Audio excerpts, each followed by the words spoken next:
Bismillahirrahmanirrahim. Pemboikotan secara menyeluruh selama 4 pekan, tepatnya selama jangka waktu yang relatif singkat, ada 4 kejadian yang besar di mata orang-orang musyrikin Quraisy, yaitu Hamzah masuk Islam, disusul Umar bin Khattab masuk Islam juga. Yang ketiga, Muhammad SAW menolak tawaran, yakni tawaran yang ditawarkan oleh mereka, oleh musyrikin Quraisy. Dan yang keempat kejadiannya, kesepakatan bersama antara Bani Hashim dan Bani Abdul Muthalib, yang isi kesepakatannya itu baik kafir maupun yang muslim akan melindungi Nabi Muhammad SAW. Maka orang-orang musyrik merasa bingung, pusing, dan memang layak untuk bingung, karena dengan mereka sadar jika darah Muhammad tumpah karena ulah mereka, maka bisa dipastikan Mekah akan digenangi darah manusia dan bahkan bisa membinasakan seluruh manusia di Mekah itu. Menyadari hal itu, mereka mencoba beralih konspirasi, merancang sebuah rencana zalim, yakni dengan bentuk kezaliman yang lain, yang bukan menjurus kepada pembunuhan, tapi dengan sasaran yang sama. Sasarannya adalah Nabi kita, Nabi Muhammad SAW. Mereka berkumpul di perkampungan Bani Kinanah untuk membuat sebuah kesepakatan bersama menghadapi Bani Hashim dan Bani Al-Muthalib, yang isinya 1. Larangan menikah, larangan berjual beli, larangan berteman, larangan berkumpul, larangan memasuki rumah, serta berbicara dengan mereka itu dilarang, kecuali jika secara sukarela mereka menyerahkan Muhammad untuk dibunuh. Tidak tanggung-tanggung, kesepakatan itu mereka tulis di selembar papan, yang isinya itu adalah kesepakatan dan ketetapan untuk tidak menerima perjanjian dari Bani Hashim dan tidak perlu ambil peduli terhadap keadaan mereka. Inilah piagam, sebuah piagam kezaliman dan piagam kesewenang-wenangan. Ibnu Qayyim berkata, ada yang berpendapat piagam itu ditulis Mansur bin Ikrimah bin Amir bin Hashim. Ada pula yang berpendapat dia adalah Nador bin Al-Haris. Yang benar, dia adalah Bagid bin Amir bin Hashim. Rasulullah SAW berdoa atas kejadian ini untuk doa kemalangannya, hingga diceritakan tangannya mengalami lumpuh.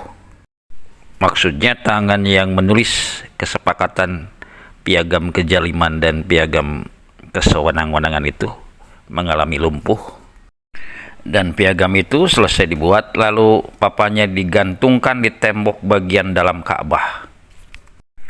Keempat permasalahan itu yang membuat mereka pusing 7 keliling, yakni masuknya Hamzah, masuknya Islam, masuknya Umar, masuk juga ke agama Islam, dan tawaran negosiasi dengan Nabi Muhammad, tawaran berupa harta, berupa wanita. Nanti di lain kesempatan kita akan coba bahas satu persatu yang membuat mereka pusing. Cuman tekanan di materi kali ini adalah konspirasinya, yakni perancangan yang mau menzalimi, sebuah rencana yang jahat sekali, dan piagam kezaliman serta piagam penistaan. Titik tekannya itu kita bahas dari sisi tafsir Al-Quran, surat Al-Anfal ayat 30. A'udzu billahi minasy syaithanir rajim. Bismillahirrahmanirrahim. Wa id yamkuru bikal ladzina kafaru liyusbituka aw yaqtuluka aw yukhrijuka wa yamkuruna wa yamkurullah wallahu khairul makirin. Sadaqallahul adzim. Wa id, Dan ingatlah ketika orang-orang kafir Quraisy memikirkan tipu daya terhadapmu, wahai Muhammad, untuk menangkap dan memenjarakanmu, yusbituka aw yaqtuluka, atau membunuhmu atau mengusirmu, yahrujuka. Mereka membuat tipu daya dan Allah menggagalkan tipu daya itu. Allah adalah sebaik-baik pembalas tipu daya. Kalau kita perhatikan ayat ini dan surat ini diturunkan di Madinah, tapi menceritakan tentang kejadian di Mekah yang udah berlalu, gitu maksudnya. Jadi kalau diperhatikan kata id itu ada dua makna, karena menurut tatanan bahasa Arab, id di sana bisa menjadi dorpiyah. Apa itu maksudnya? Menceritakan rentang masa yang cukup panjang, itu keadaan waktu yang lampau. Atau juga id juga bisa jadi lafadz at-tadkir, maksudnya peringatan. Jadi id itu berkehendak ingin ingin mengembalikan ingatan, atau harus bernostalgia, ingat-ingat, membangkitkan memori yang telah lalu. Dan ingatlah ketika mereka mengadakan perancangan, strategi, propaganda dan lain sebagainya. Ingatlah, gitu. Jadi id di sana adalah lafadz atau huruf at-tadzkir.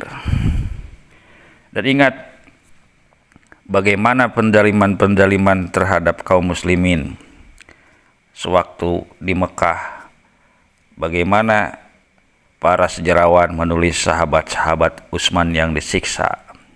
Atau kita sering mendengar para penceramah dan lain sebagainya, para mubalik dan ustadzah menceritakan penderitaan Mus'ab bin Umair yang dipenjarakan oleh ibunya sendiri.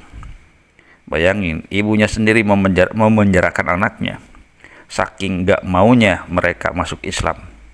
Bagaimana penderitaan keluarga Amr bin Yasir yang disiksa oleh tuannya, atau yang disiksa oleh Abu Jahal, Amr bin Hisham. Nama asli Abu Jahal itu Amr bin Hisham. Hobab bin Arib al-Aplah. Terus juga Bilal bin Rabahah. Terus dari pihak wanitanya Junairah al-Nadniyah, ada Ubais. Mereka semua disiksa, diperdaya, dijalimi. Belum lagi kaum kafir tidak puas cukup sampai di situ, mereka mencoba mengadakan assassination karakter, pembunuhan karakter kepada Nabi kita, memfitnah, membuat berita palsu, dan mencoba memburukkan nama beliau. Yang kesemuanya itu mereka lakukan hanya semata untuk menghentikan kegiatan berdakwah Rasulullah Shallallahu Alaihi Wasallam. Lafadz selanjutnya yakni yamkuruna bikalladina kafaru. Yamkuru itu kalau menurut ahli tata bahasa bentuknya kata kerja yang akan datang atau yang sedang, present atau future. Ya, artinya akan mencoba mengadakan sebuah metode konspirasi, agenda perancangan jahat yang kuruna bika kepada engkau. Kenapa tidak memakai kata kerja past tense, bentuknya yang setelah lampau? Itu berbeda kalau kita lihat di surat Ali Imran ayat 54.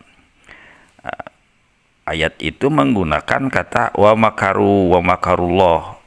Nah, itu pakai kata kerja lampau itu menceritakan konspirasi tentang pembunuhan Isa alaihissalam yang tidak akan terjadi lagi. Jadi penekanannya, kalau menggunakan kata fi'il mudhari berarti agenda atau perancangan itu akan berlanjut semenjak zaman Nabi sampai sekarang dan yang akan datang. Begitulah ahli tafsir mencoba mengupas ayat yamkuru bikal ladina kafaru liyusbituka wa yaqtuluka wa yakhrujuka. Begitu ahli tafsir mencoba mengupas. Emang kalau diperhatikan, tidak henti-hentinya kaum kafir mencoba membuat agenda terhadap umat Islam semenjak zaman Rasulullah hingga sampai sekarang. Terlalu banyak contoh untuk diangkat di materi kali ini. Namun yang jelas, firman ini memperingatkan kepada kita supaya beringat-ingat, bernostalgia bahwa apapun kehidupan kita akan selalu diintai, diintip, dan diikat dengan agenda propaganda serta konspirasi. Dan yang uniknya lagi, ayat selanjutnya, wayamkurullah. Nah ini kalau kita telaah secara ilmu balaghah, kata ahli balaghah, ini disebut bayan musakalah. Apa itu? Menceritakan sesuatu yang sama, mengatakan sesuatu yang sama, tapi mengandung tujuan yang berbeda. Gitu. Wayamkuru artinya mereka merancang. Dan Allah merancang pula. Cuman yamkuru Allah dengan yamkuru kaum kafir sangat berbeda. Kalau yamkuru kaum kafir bermuatan negatif, mencoba menzalimi, mencoba menistakan, agitasi dan sebagainya. Tapi yamkuru Allah mencoba menampilkan sesuatu yang positif. Kenapa? Karena yamkuru Allah itu adalah proses hasil dari yamkurunya orang-orang kafir. Jadi mereka merancang, padahal rancangan itu akan menjadi senjata makan tuan lah, kurang lebih. Kalau dari peribahasa itu senjata makan tuan, artinya rancangan mereka akan kembali kepada mereka sendiri. Wallahu a'lam bishawab. Walhamdulillahirabbil alamin.